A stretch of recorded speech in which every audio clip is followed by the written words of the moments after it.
صلوا على محمد وآل محمد.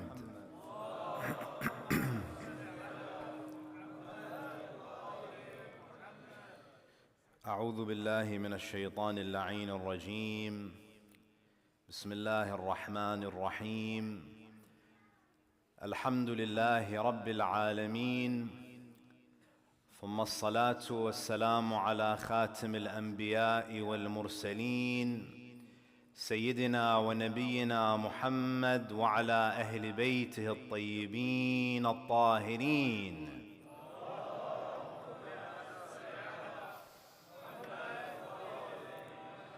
صلى الله عليه وعلى آله الطيبين الطاهرين. صلى الله عليك يا رسول الله، صلى الله عليك يا سيدي ويا مولاي يا أبا عبد الله. غريب يا مظلوم كربلاء، ما خاب من تمسك بكم وأمنا من لجأ إليكم. يا ليتنا فيا ليتنا كنا معكم سيدي، فنفوز والله فوزا عظيما. قال تعالى في كتابه الكريم: بسم الله الرحمن الرحيم. يا أيها الذين آمنوا إن جاءكم فاسق بنبأ فتبينوا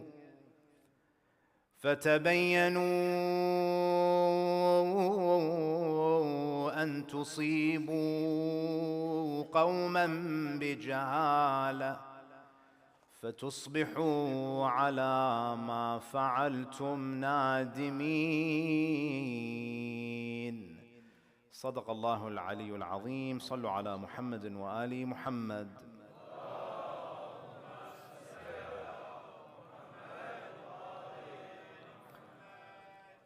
Respected elders, brothers and sisters, Assalamu alaikum wa rahmatullahi wa barakatuh. We are living during what is called the information age. And the information age is the idea that access and control of information is the defining characteristic of this current moment in human civilization. With the advent of computers, smartphones, and now with the development of artificial intelligence, we have access to more information today than in any period in human history. Historically, knowledge and information was only accessible to few people.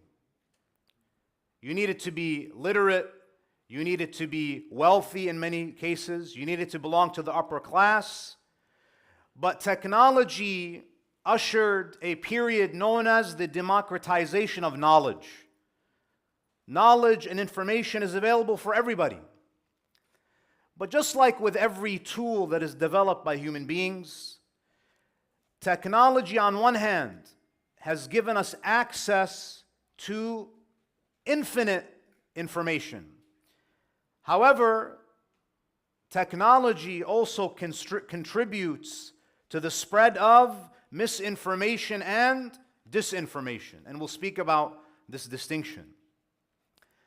There was a study done this past year by an organization known as World Metrics. World Metrics conducted some research in the area of information literacy. And they found that 83% of adults, not children, 83% of adults worldwide are unable to distinguish real news from fake news. 83% of adults. The research also shows that 80% of middle school students, maybe primary care students, 80% of middle school students are not able, when they're online, when they're on social media, they are not able to distinguish sponsored content from a real news story. They see an advertisement and they think that this advertisement is a real news story. 80% of middle school students are unable to differentiate between the two. There was a study done in the US. On average, adults spend 11 hours a day consuming media. 11 hours a day. Whether they're listening to music, scrolling on their phones, watching TV, 11 hours a day, adults in the US are consuming media. Now, why is this important, brothers and sisters? We're all familiar with the saying, you are what you eat. What you put in your mouth in terms of food, that is going to determine the person that you are, the quality of your life. And just as it applies to food, it also applies to information. What you consume, what you allow your mind to consume, is going to shape the person that you become. And hence, in Islam, there is great emphasis on paying attention and giving consideration to the quality of the content that you allow your mind to consume. There was a man by the name of Zayd al-Shaham. He comes to our fifth Imam, Al-Imam al-Baqir, salawatullahi alayhi.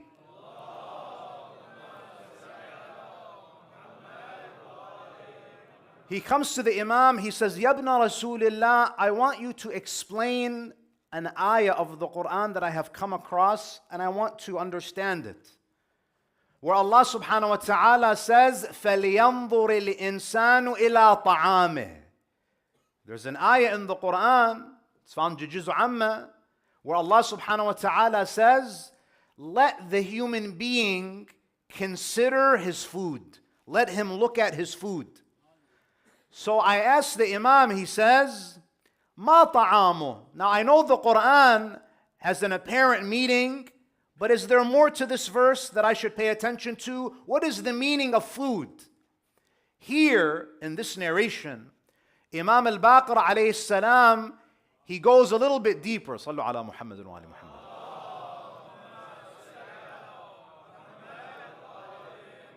Here, Imam al-Baqir goes beyond the apparent meaning of the verse, and he explains the esoteric meaning of the verse. And the Imam says the meaning of food from the esoteric dimension is علمه الذي يأخذ عمن يأخذه. In this ayah, the esoteric meaning of food is your information, your knowledge. In the same way you pay attention to what your food sources are, you also need to pay attention to your information sources. Because what you consume in terms of content is going to determine your worldview. Now, the problem with the time that we live in, we are not only the information age, we live in the information overload age.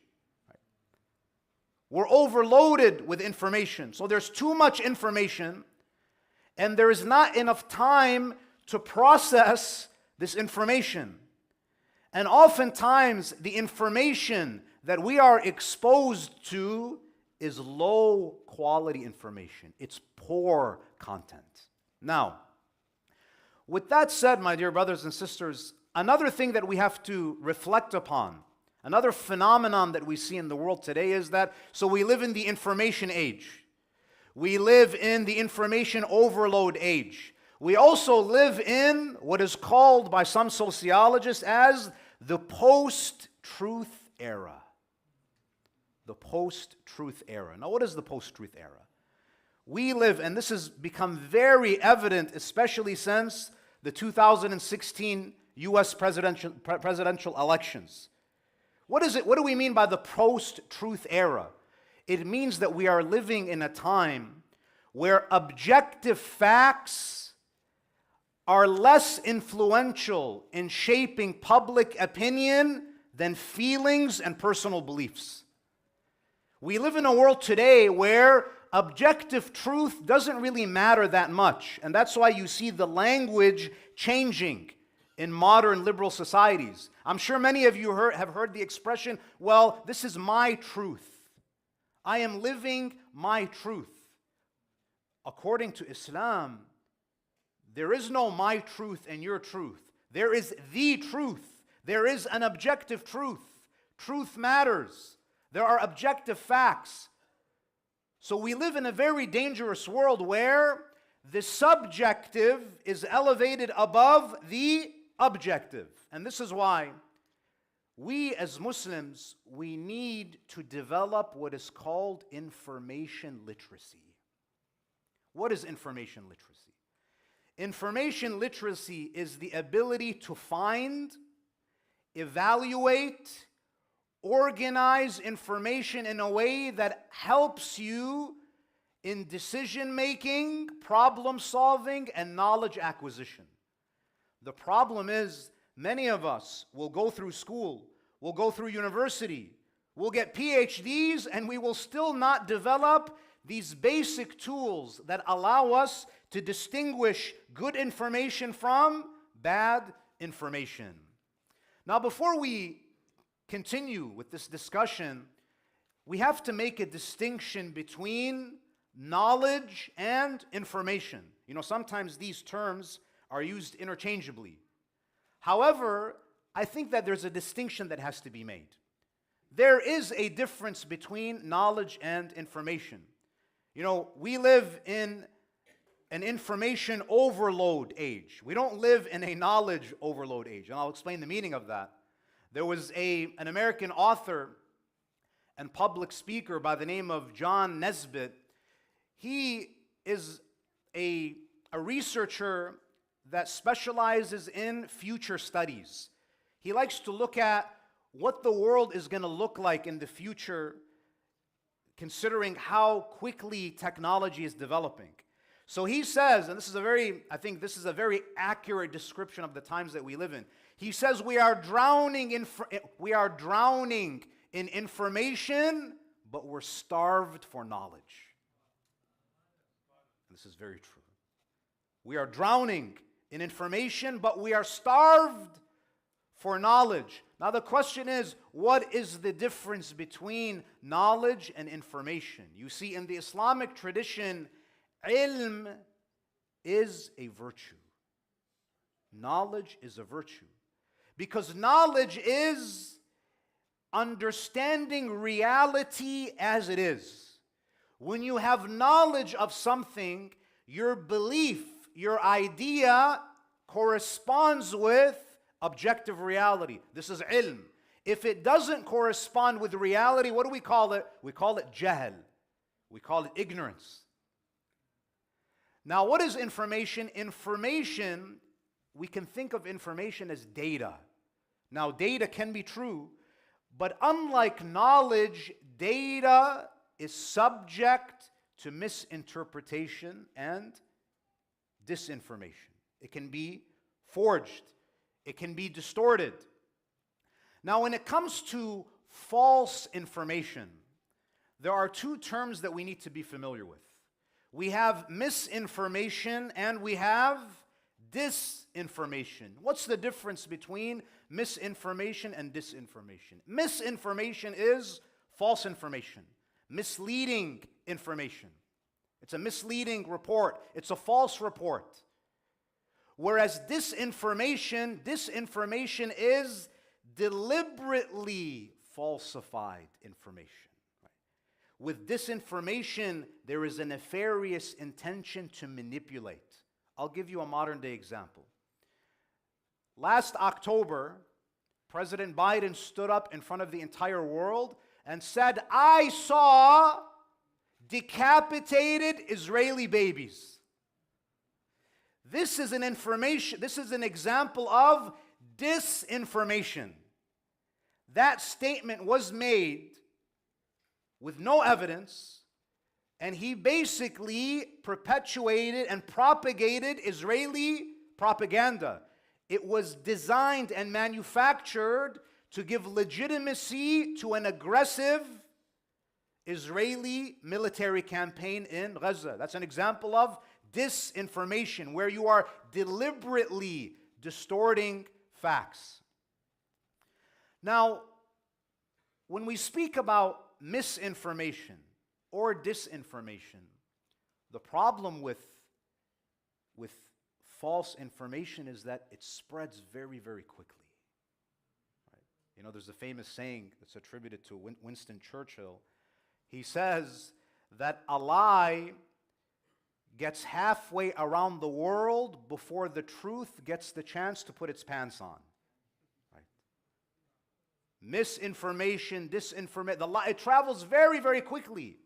And the reason why this discussion is particularly relevant to our community is because our community, the Muslim community, the broad Muslim community, we have been victims of misinformation and disinformation, especially after 9/11. How many Muslims were deported and jailed and killed because of the disinformation that happened, the Islamophobia propaganda machine? The Shia community in particular, we've been victims of misinformation and disinformation. Imagine, in the year 2024, there are still Sunni Muslims who believe that the Shias have a different Quran. Imagine that. A few years ago, I'm telling you, the ignorance is staggering. There was a brother who came and he visited some Shias because he'd heard some wild things about Shias. And he was sitting with some brothers, and as they were standing, he kept on looking behind them. So they were like, dude, what's wrong with you? Why do you keep on trying to look at our backsides? So he's like, because growing up, we were always taught that Shias have tails. Imagine. To this degree. This is how much people have been brainwashed, where they've been convinced that Shias are not even really human. They're just demons who have come and distorted and destroyed the religion of Islam. Disinformation and misinformation has also led to the departure of many people from our faith. You have a lot of people who are known as ex-Muslims because the facts, because the data that they were shown was either misleading or deliberately falsified. So the ramifications are quite significant. Now, so the call to action here is what? This all demonstrates the importance of developing our information literacy. This is something that we have to invest in, especially when it comes to our youngsters. Otherwise, we are going to be a very confused community, and confused people are very easy to manipulate. You know, this is why people like Amr ibn al-As and Muawiyah, right? Because when you don't have discernment, all it takes is for someone to put a Quran on the spear and you get confused. Even though you have the living Quran, Ali ibn Abi Talib, beside you. When you don't have information literacy, you are prone to misguidance. Now, one of the most important aspects of developing information literacy is related to certain character traits. You see, brothers and sisters, you will never be information literate if you're arrogant and stubborn and closed-minded. One important virtue that we have to have is that we have to have intellectual humility. Intellectual humility. And I'll share a couple of hadith to demonstrate what this means. One of the companions of Imam al-Baqir salawatullahi alayhi,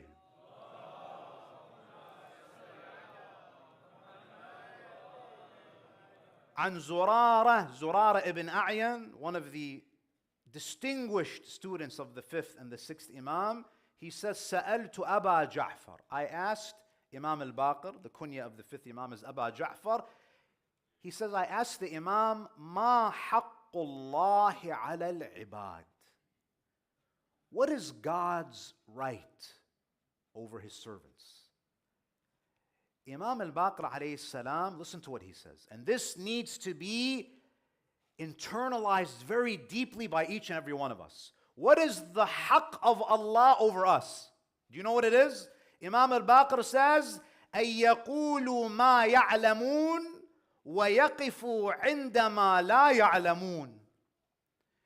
Imam al-Baqir, he says, the right of God over us, over people, is that they speak when they know and they pause when they don't know.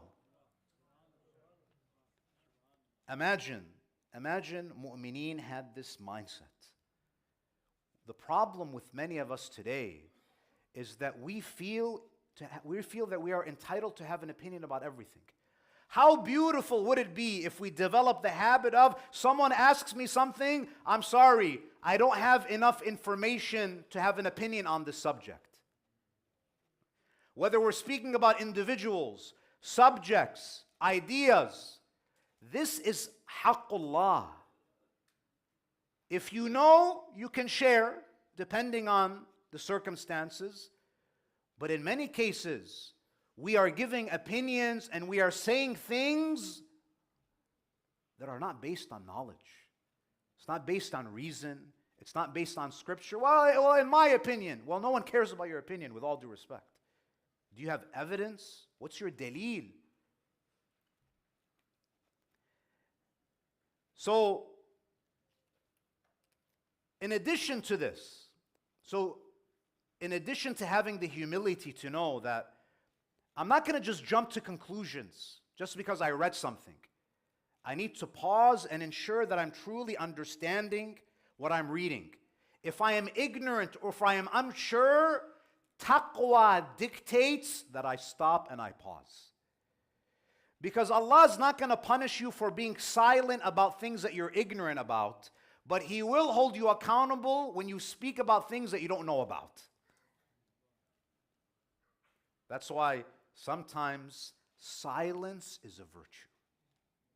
Silence is a virtue. Now, in addition to knowing the boundaries of our knowledge, the Prophet sallallahu alaihi wasallam,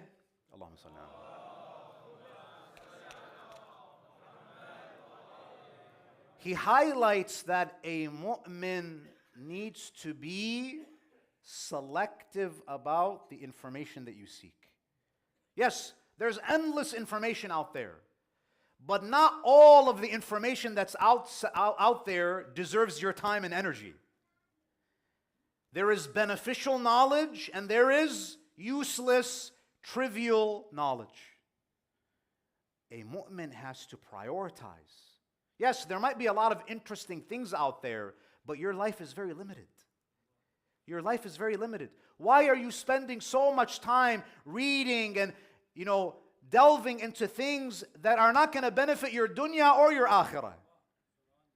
There's a beautiful hadith mentioned in Kitab al-Kafi from Imam Musa ibn Ja'far al-Kadhim, salawatullahi alayhi.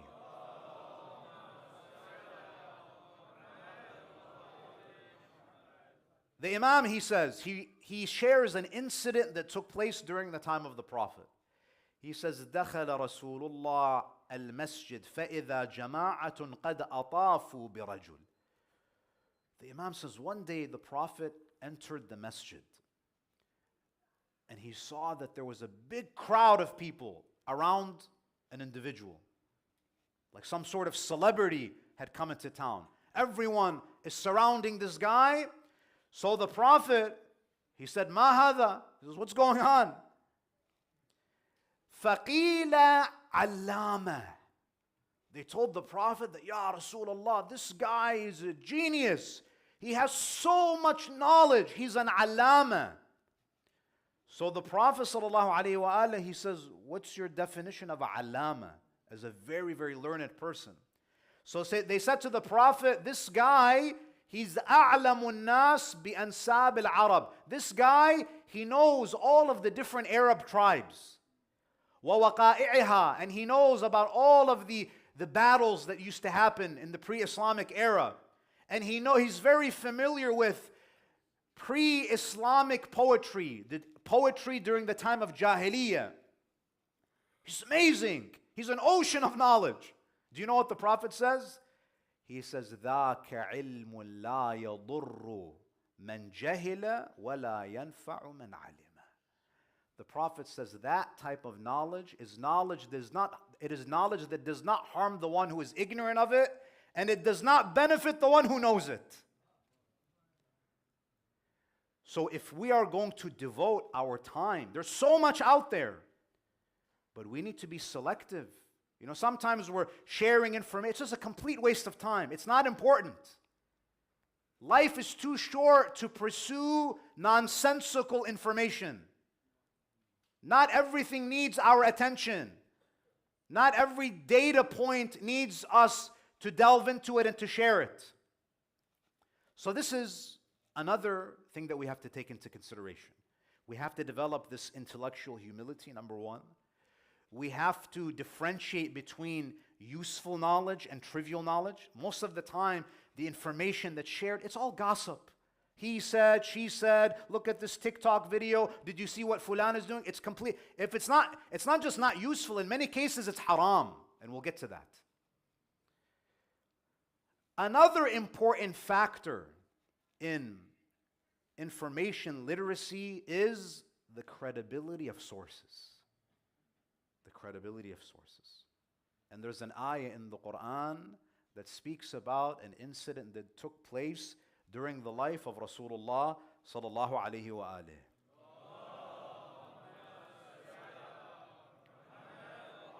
So during the time of the Prophet, there was a man by the name of Walid ibn Uqba. Walid ibn Uqba, the Prophet is in Medina. The Islamic State is well established. He sends Walid ibn Uqba as a tax collector to go to the tribe of Bani Mustalaq and collect zakat from them. Now, Walid ibn Uqba, he had a past conflict with Bani Mustalaq.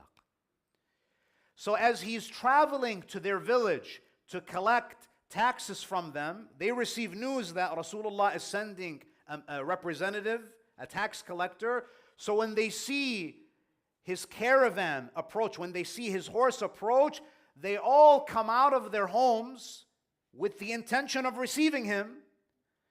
But because of his past conflict with them, he was very paranoid. When he saw them coming out, he thought that they are coming to attack me, that they're trapping me. So what does he do? He turns around and he gallops back to Medina with some very juicy information. He tells the Prophet, Ya Rasulullah, I went to collect zakat and they refused. They mobilized to go to war with me. So you can imagine that panic starts to spread in Medina, that we have people who've betrayed the Islamic Empire. So everyone is now, the word is getting around, okay, do we got to go to war? What's going to happen? There's commotion and chaos in the community. Allah subhanahu wa ta'ala reveals ayah number 6 of Surah Al-Hujurat. Ya ayyuhalladhina amanu in ja'akum fasiqun binaba'in fatabayyanu. O you who believe, when a corrupt person, when someone who's not known for the highest integrity, when someone comes to you with news, do not spread it until you verify it. فَتَبَيَّنُوا. Because if you don't do tabyin, if you don't verify it, and تُصِيبُوا قَوْمًا بِجَهَالَةٍ. Those people in Bani Mustalaq, if we just went according to what Walid ibn Uqba said, the entire tribe of Bani Mustalaq would have been annihilated. They would have been accused of high treason, and it was all false. It was Walid ibn Uqba's misreading of the situation. And تُصِيبُوا قَوْمًا بِجَهَالَةٍ فَتُصْبِحُ عَلَى مَا فَعَلْتُمْ نَادِمِينَ. And sometimes we hear these stories and we say, wow, that's an amazing story. But the moment I get a WhatsApp forward that contains very sensitive information about someone in the community, oh, this brother cheated on his wife, or this sister is having an affair, or this person did this, without any verification, we hit the forward button and it goes viral. And we think that it's not a big deal. But believe me, maybe Allah will prolong your standing on the Day of Judgment for a long time because of that one forward click. What's the difference? What's the difference between what Walid ibn Uqba did and what we do on our WhatsApp? We spread information like wildfire without asking, where is this information coming from? Who is sending this information?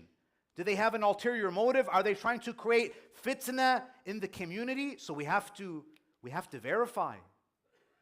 There's a beautiful verse in the Quran where Allah subhanahu wa ta'ala, He says in Surah An-Nisa, ayah 83, Allah Azza wa Jal, He highlights the importance that when you receive sensitive information that relates to the safety and the security of the community, don't act on it until you refer it to the experts, those who have a better pulse on what's happening in the community.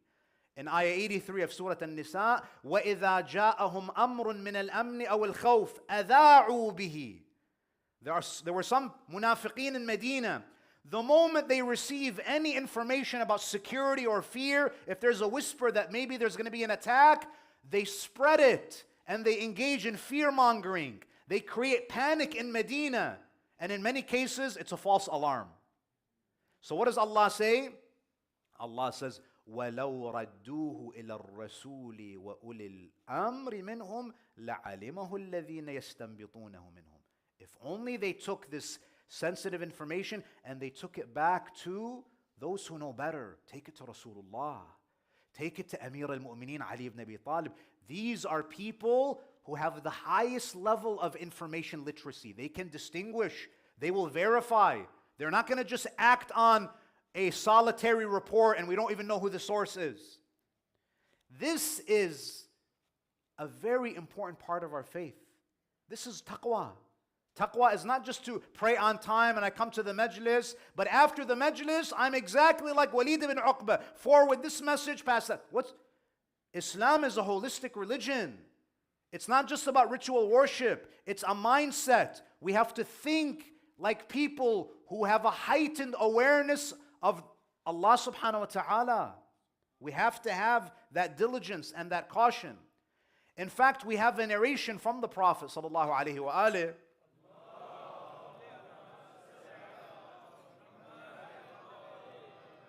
where he says, and this is a narration that is found in both Sunni and Shi'i hadith references. Maybe the wording is a little bit different depending on the narration.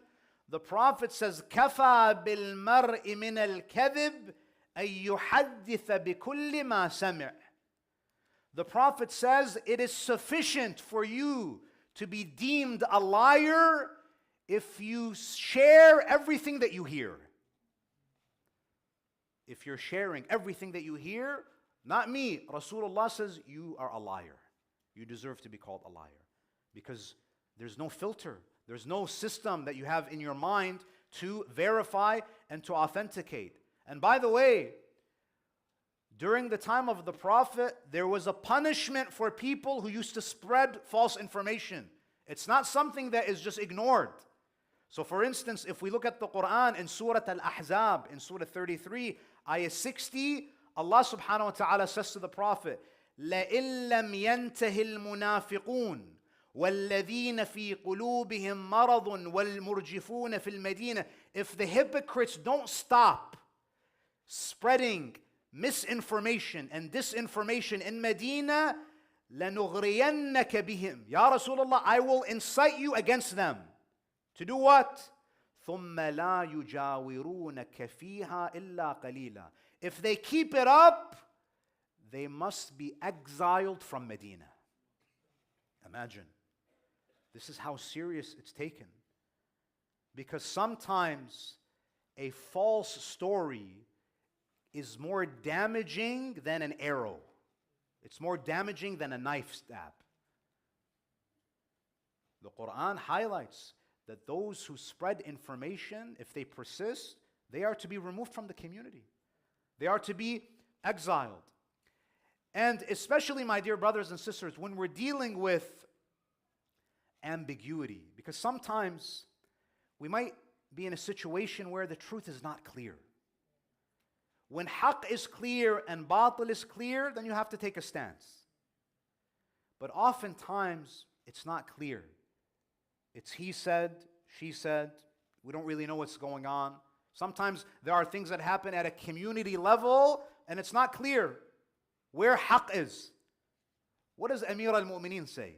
The first wise saying in Nahjul Balagha in the third section is the following. The Imam says, Kun fil fitnati kabnil labun. La dhahrun fayurkab wa la dar'un fayuhlab. The Imam says, be in times of sedition and confusion, where it's not clear where the truth is and where the people of the truth are. The Imam says, be like a 2-year-old camel. A 2-year-old camel, its back is not strong enough to be ridden, and its udders do not produce milk. Meaning that if the truth is not clear, do not allow either side to use you as a pawn. Be like the 2-year-old camel whose back cannot be ridden and whose udder cannot be milked. Be neutral. Be neutral when it's unclear. When haqq and batil are clear, that's when you align with haqq.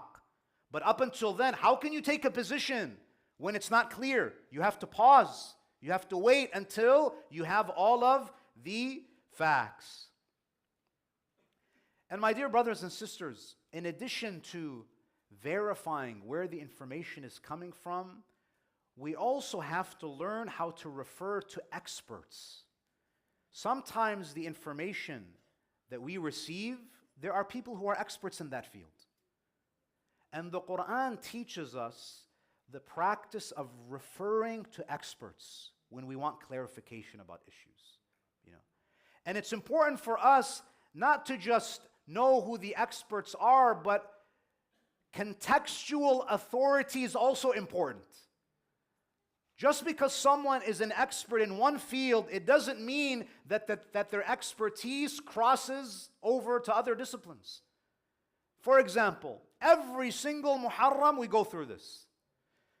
When we mention some of the stories relating to the martyrdom of Imam al-Husayn, someone comes forward and says, Sheikh, Shaheed Mutahhari mentions in his book, Distortions of Ashura, that this is something that didn't happen. With all due respect to Shaheed Mutahhari, we respect all of our ulama. But what Islamic science is Shaheed al-Mutahhari an expert in? He is known for his expertise in theology, in falsafa. There are people who have more expertise in history than Shaheed Mutahhari. For example, Sheikh Rasul Ja'fariyan, a contemporary Muslim scholar who was one of the foremost historians. Sayyid Muhammad Sharaf al-Din, Abdul Husayn Sharaf al-Din, Sayyid Ja'far Murtada al-Amili. So just because someone is an expert in theology and philosophy, they're entitled to their opinions. But the opinion of someone who's not an expert in history is not going to have the same weight as an Islamic historian. So in addition to respecting all of our ulama, we have to know who is the foremost expert in fiqh, who is the foremost expert in theology, who is the foremost expert in history. These are different disciplines. And if we are lay people, unless you're a specialist, sorry, you don't get to have an opinion. You refer to expert opinions, unless you want to do the research yourself. So we also have to understand this concept of contextual authority. Now, why is this discussion important, my dear brothers and sisters? Because the decisions that we make in life are governed and influenced by the information that we have. And this is where we see the incredible wisdom of Imam al-Husayn. Imam al-Husayn alayhi salam was receiving reports from Kufa. They were telling the Imam, come. Some reports say 18,000 letters when Imam was in Mecca. Ya Aba Abdullah, come to Kufa and lead us. You have a strong base. So this is a report. This is information that has reached Imam al-Husayn. But Imam al-Husayn has this high level of information literacy. So what does he do? He knows that this information is coming from a place that has a history. There are some people in this city who betrayed his father, who betrayed Imam al-Hasan alayhi salam. And by the way, sometimes the people of Kufa have an unfair reputation. There are many Kufans. Kufa was the base for Ahlul Bayt. Many of them were killed and imprisoned. So it's unfair to look at Kufa as a city that's full of a bunch of treasonous people. Maytham al-Tammar was there. Some of the ashab of Imam al-Husayn were from Kufa. Many of them were jailed and executed. In any case, what does Imam al-Husayn alayhi salam do? He doesn't just take this information and run with it. What does he do? He calls upon Muslim ibn Aqil to go and verify the intentions behind these letters. This is an Islamic principle, my dear brothers and sisters. And it wasn't just Imam al-Husayn alayhi salam who had this discernment. All of the ashab of Imam al-Husayn, they had this. They had this basira. These were not naive people. Imam al-Husayn alayhi salam did not have to worry about his companions being misled or manipulated. Imam al-Husayn had full trust in them. They were pious. They were incredibly sharp. So much so that when the Imam used to look at his companions, he would look at them the way that a father looks at his children. He would say to them, مَا رَأَيْتُ أَصْحَابًا خَيْرًا وَلَا أَوْفَى مِنْ أَصْحَابِي. He says, I swear that I have never seen any companions who are better, who are more virtuous than my companions, who are more loyal than my companions. You know, when you look at the other Imams of Ahlul Bayt,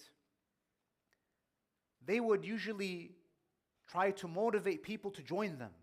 Imam Amir al-Mu'mineen, during his Khilafah, he would send Ammar, Imam al-Hasan, to the various cities to recruit people to join him.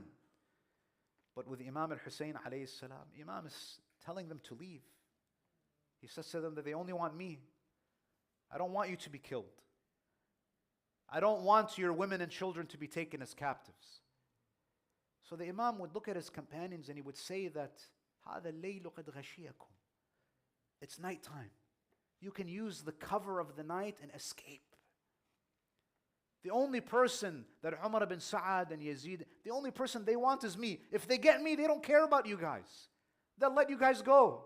I am the target, not you. So leave. Save yourself. Live. One by one they say to Imam al-Husayn, قَبَّحَ اللَّهُ الْعَيْشُ بَعْدَكَ يَا أَبَا عَبْدِ اللَّهِ. What value does life have after you, Ya Aba Abdullah? What kind of life will we live after we lose you? These were the companions of Imam al-Husayn. And the head and the Sheikh of the Ashab was Habib ibn Madahir. Habib ibn Madahir was the senior of the Ashab. You know, in the same way that Bani Hashim, other than Imam al-Husayn, they used to look to Abbas as their leader.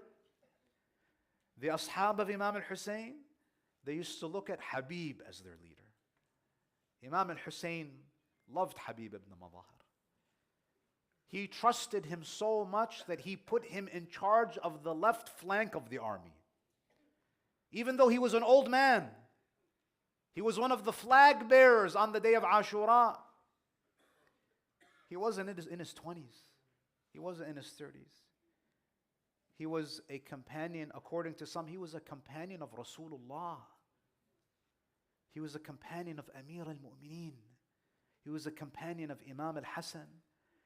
And he actually came a little bit late to Karbala. They had already set camp and he was able to escape Kufa. When Imam al-Husayn was there in Karbala and he saw Habib arrive, Imam al-Husayn was so happy. He was so happy to see Habib. He sees this noble man with his gray beard.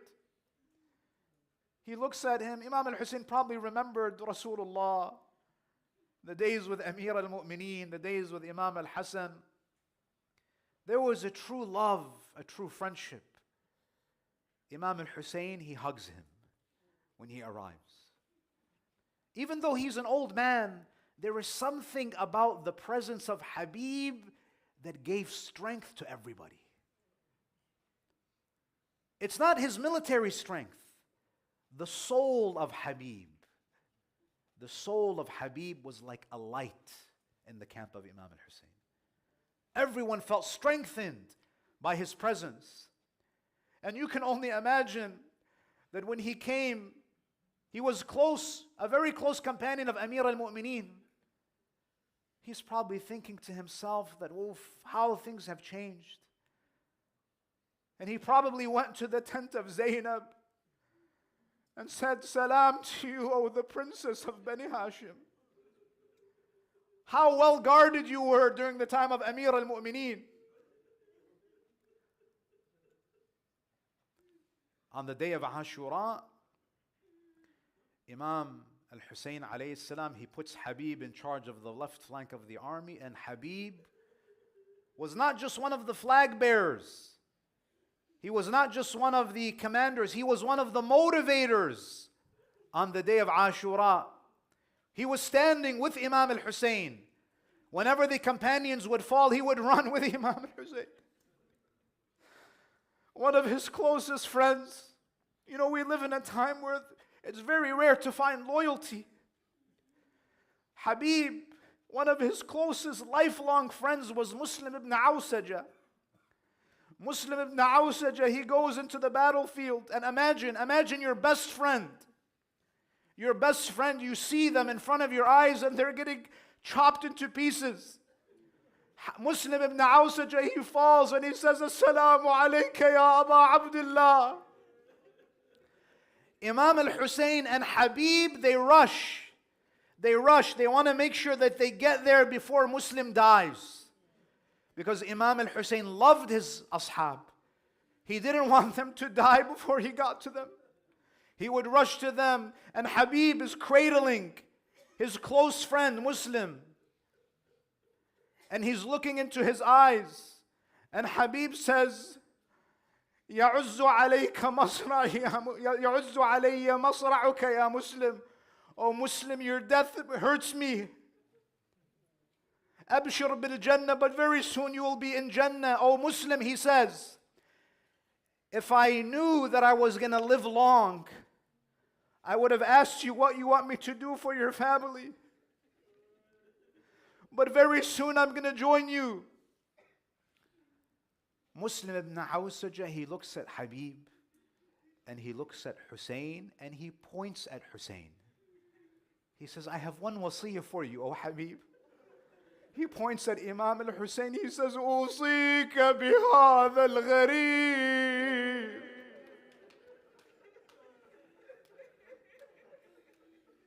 I just want you, O Habib, as your best friend. I just want you to protect Husayn. Habib ibn Madahir, later in the battle, he enters the battlefield. This old man, imagine, Imam al-Husayn alayhi salam, he was watching Habib fight, an old man fighting valiantly. When Habib ibn Madahir hit the plains of Karbala and cried out, "Aba Abdullah, adrikni."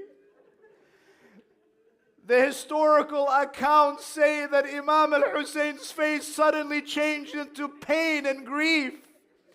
And he cried out, Inna lillahi wa inna ilayhi raji'un. Imam al-Husayn, he rushes to the body of Habib. Imagine, he probably felt that he was also losing his father Ali again, and he was losing his brother Hassan again. Some of these ashab, they reminded the Imam of his forefathers. He goes to the body of Habib. He cries beside the body of Habib. There are some companions, when the Imam loses them, he feels like he's losing some of his main defenders. One of them is Habib ibn Mudahir. The Imam alayhi salam, he says, عند الله أحتسب نفسي وحمات أصحابي. The Imam says, on the day of judgment, I will complain to Allah about my martyrdom and the martyrdom of my companions. My dear brothers and sisters, with the fall of all of the companions of Imam al-Husayn alayhi salam, every death of a companion, it felt like Imam al-Husayn alayhi salam was losing one of his own family members. The Imam alayhi salam, when the death toll was raising on the day of Ashura, he would look at the battlefield, he would look at those scattered bodies, and he would recite the ayah of the Quran, من المؤمنين رجال صدقوا ما عاهدوا الله عليه فمنهم من قضى نحبه ومنهم من ينتظر وما بدلوا تبديلا. لا حول ولا قوة إلا بالله العلي العظيم. وسيعلم الذين ظلموا أي منقلب ينقلبون والعاقبة للمتقين. We ask Allah Azza wa Jal to accept these tears for Imam al-Husayn alayhi salam and his noble companions, and we ask him to raise us on the day of judgment with Imam al-Husayn alayhi salam and his companions, and grant us the shafa'ah